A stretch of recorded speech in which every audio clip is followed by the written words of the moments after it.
Per la quarta e ultima batteria stanno per scendere in acqua Alvise Franceschini in corsia 1, Stefano Scarabat in 2, Thomas Cooper in 3, Francesco Peron in 4, Edgar Dose in 5, Francesco Frappaolo in 6, Francesco Parolin in 7, Ivan Martinovic in corsia 8.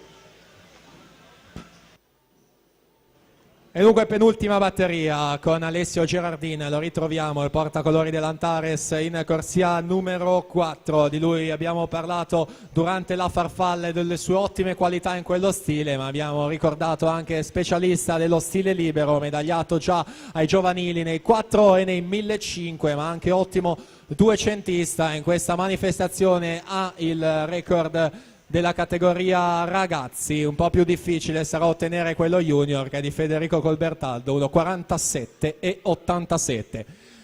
Gerardin 55,66 il suo passaggio, Zammattio in seconda posizione 56 e 47. Zammattio anche per lui medaglie ai criteri di Riccione allo Stadio del Nuoto nel mese di marzo 2017, argento nei 200 rana.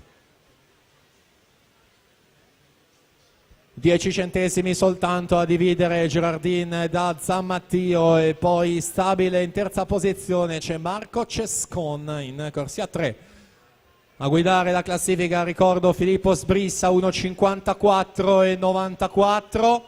Importante non finire al terzo posto perché significherebbe rischio per entrare in finale. Gerardin 1,55,09 secondo nella generale, Zammattio già quarto 1,55,63, poi Cescon già sesto in questo momento quando manca una batteria.